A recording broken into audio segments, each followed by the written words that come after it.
Hermanas y hermanos, revisitemos las lecturas para este segundo domingo de Adviento.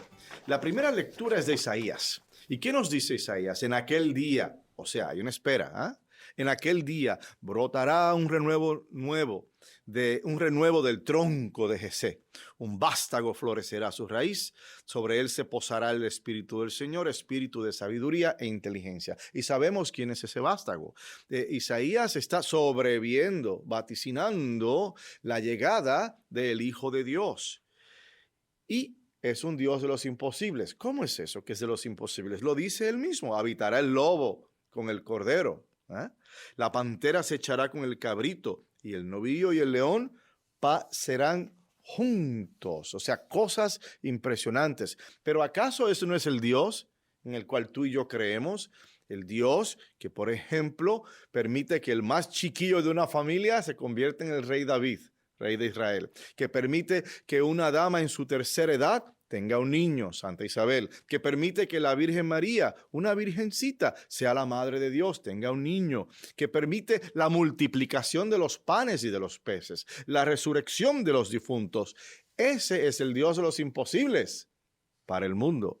Para Él y para nosotros los creyentes sabemos que para Dios nada es imposible. La segunda lectura, llena de poesía también y de exhortación, nos dice que Dios, fuente de toda paciencia y consuelo, les conceda a ustedes vivir en perfecta armonía unos con otros, conforme al Espíritu de Cristo. También añade San Pablo a los romanos: acójanse los unos a los otros como Cristo los acogió a ustedes para gloria de Dios. ¿Y cómo nos acogió Cristo? Primero, toda divinidad vino a este mundo como un hombre, como un ser humano, excepto en el pecado. Mira cómo nos acogió, o sea, en su propio cuerpo nos recibió, nos dio la bienvenida. Y después con el sacrificio en la cruz, que nos dio la vida eterna. Así de mucho nos amó Él, así de mucho Él se dio. ¿Y qué nos está exhortando San Pablo? Hagan lo mismo.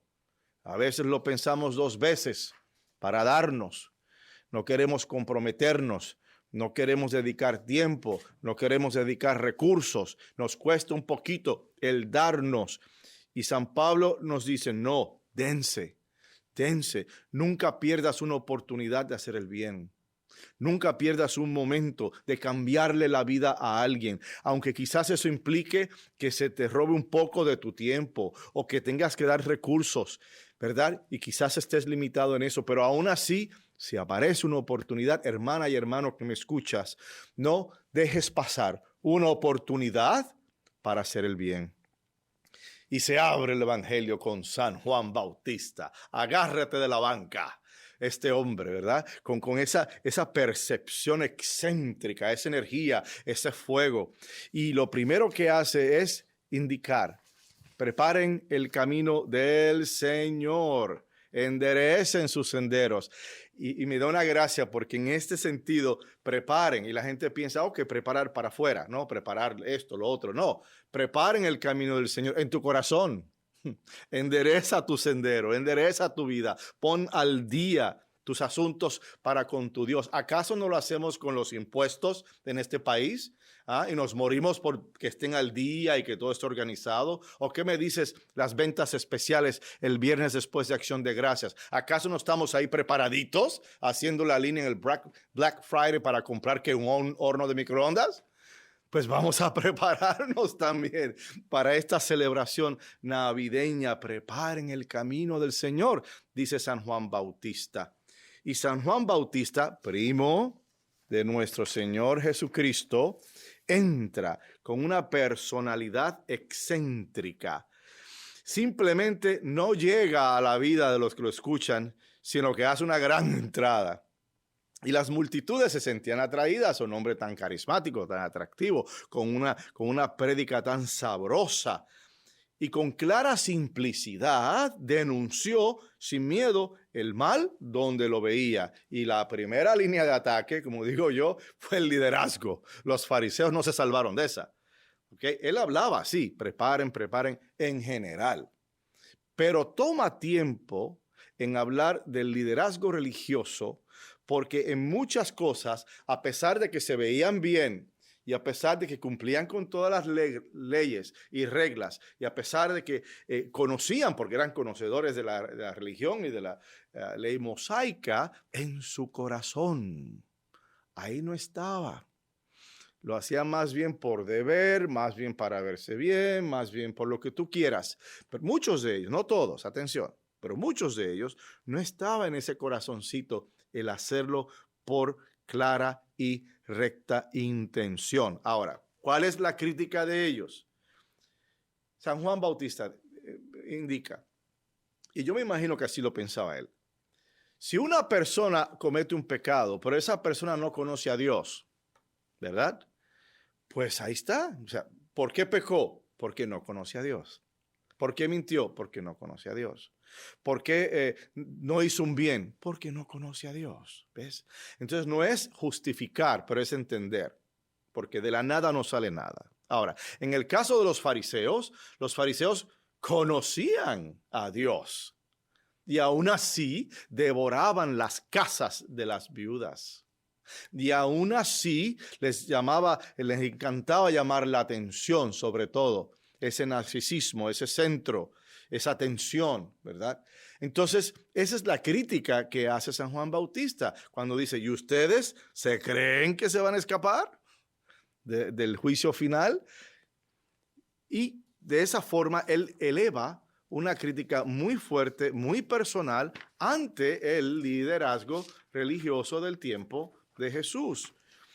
Y Juan decía que al ver muchos fariseos y saduceos que iban a que los bautizara, él le decía raza de víboras. Ahora, eso como que no es una bienvenida, ¿verdad? Tú te imaginas un ujier o un maestro del programa de formación de adulta que empieza el primer día, raza de víbora, bienvenido a la casa.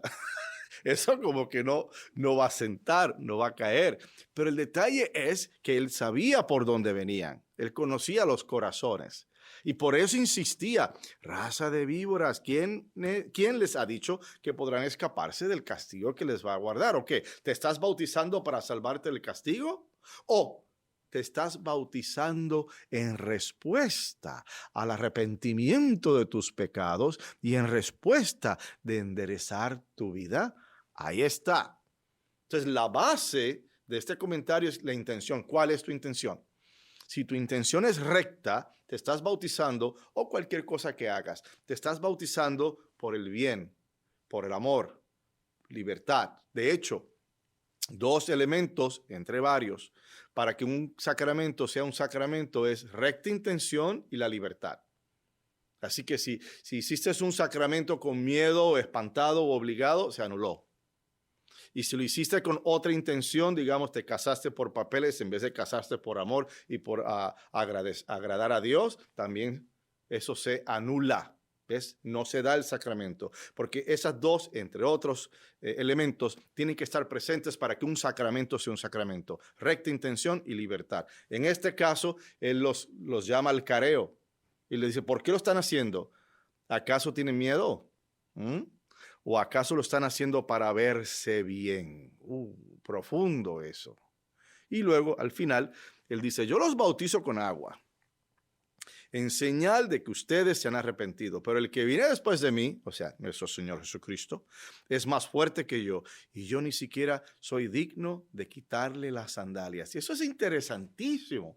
Mira, porque se ocupa y se necesita mucha humildad.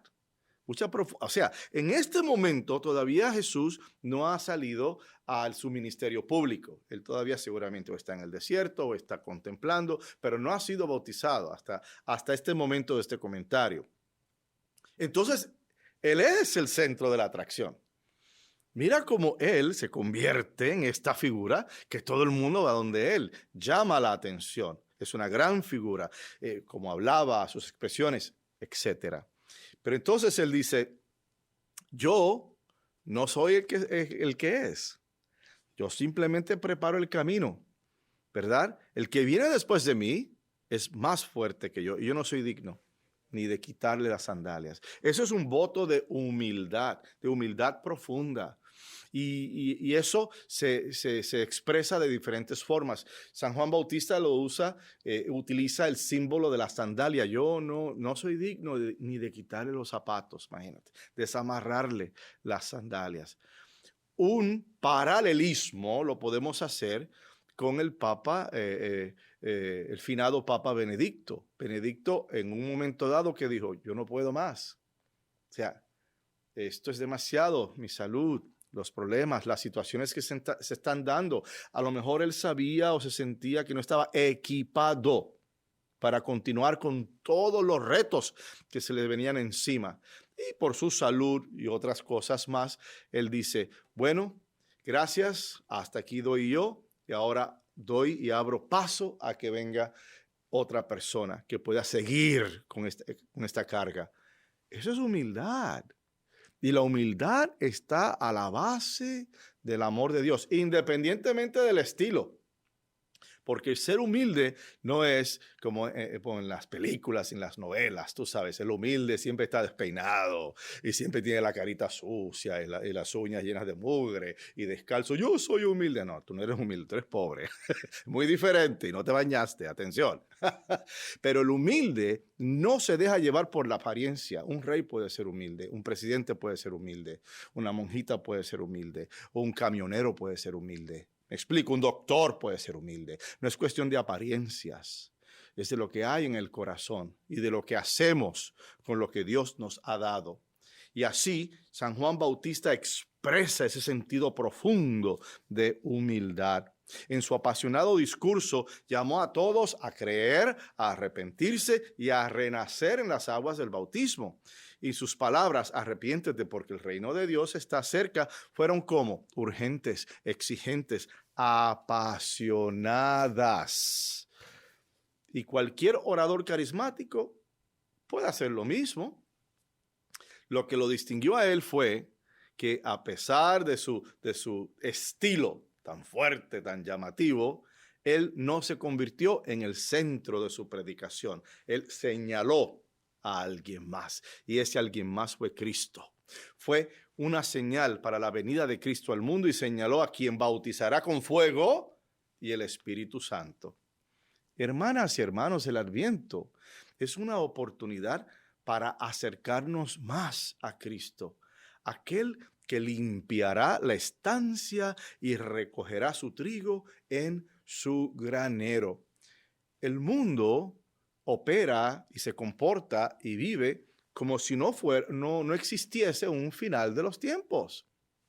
Inclusive hay personas que no están muy seguros de Dios, agnósticos. El ateo lo niega. El ateo te dice no existe Dios, lo cual es interesante porque ¿cómo vas a negar una cosa que no existe?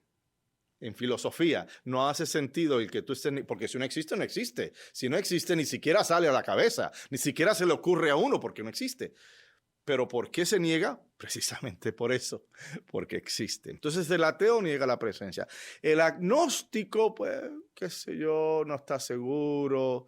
A lo mejor se llama así, a lo mejor se llama así, a lo mejor es una fuerza cósmica, no sé, pero no me importa, no me interesa. Entonces ese agnosticismo ha permeado nuestra sociedad en este país, especialmente en este país. Y ese agnosticismo, esa indiferencia, bueno, yo hago lo que pueda, etcétera, etcétera, es precisamente lo que él está diciendo. Se va a limpiar el granero. Viene el día final, habrá un juicio final, habrá una evaluación de la humanidad por parte de Cristo. Y Cristo le enseñará los frutos de esa evaluación, de ese juicio a nuestro Padre Celestial. Luego entonces, este es el momento, este Adviento es el momento de profundizar en nuestra relación con Dios y en nuestra relación con Cristo. ¿A través de qué? La oración, el arrepentimiento, la misericordia, las obras de caridad. Hacemos esto cada vez que, digamos, nos reconciliamos con un miembro de la familia, ¿verdad? Esa hermana que hace 25 años no nos hablamos por culpa de la herencia de mamá. Hay que reconciliarse. ¿O qué me dices cuando dejamos de rechazar a nuestro vecino debido a su color de piel? El racismo no es de Dios. O cuando atacamos a la mujer en canciones o en expresiones, o la atacamos física o emocionalmente o psicológicamente, o a cualquier otro ser humano. En el caso de la mujer se llama misoginismo, odio a la mujer. Cuando hacemos misoginismo, necesitamos cambiar. Necesitamos esa conversión. Y cuando ayudamos a aquellos que han caído en manos de la pobreza, en manos de leyes injustas, en manos de la adicción, en manos de la desesperación existencial, estamos cambiando el mundo, estamos preparando el camino del Señor. Mi querida comunidad, hermanas y hermanos de la Arquidiócesis de Chicago y de todas aquellas iglesias fuera de Chicago y de los Estados Unidos que nos están viendo, que nos están escuchando, no te canses de amar. No te canses de predicar el amor. Es la fuerza que vencerá al mundo entero. Lo que va a redimir a este mundo es el amor. No te canses de predicar ese amor. Y aunque vemos que las olas de la violencia logran ahogar el fuego del amor cristiano, el amor tiene que ganar, ciertamente. Y lo vemos en el tratamiento a nuestros inmigrantes, en el tratamiento a varios grupos. Y vemos cómo se disminuye la flama. Y la flama se ve bajita y nos asustamos un poco. Las iglesias están vaciándose. Necesitamos más vocaciones. La flama se ve bajita, pero no te dejes llevar por el desespero. No te dejes llevar por ese sentido de lo fatal. Al contrario, hay iglesias en otras partes del mundo que están resurgiendo. Hay una lista de 5 países donde el catolicismo se está convirtiendo en el 90% de la denominación cristiana, que va creciendo, seminarios llenos. Uno de ellos es Vietnam, por ejemplo. Papua Guinea, otro lugar donde van creciendo. La iglesia va creciendo, está sorprendiendo a medio mundo. Nos toca el turno a los Estados Unidos también, de regresar a la tradición, de regresar a ese amor de Dios, de regresar, de no rajarnos, de no rendirnos y que entender que el amor tiene que ganar. Y lo único que podemos hacer y decir es, o ven, Emmanuel, y enséñanos a amar.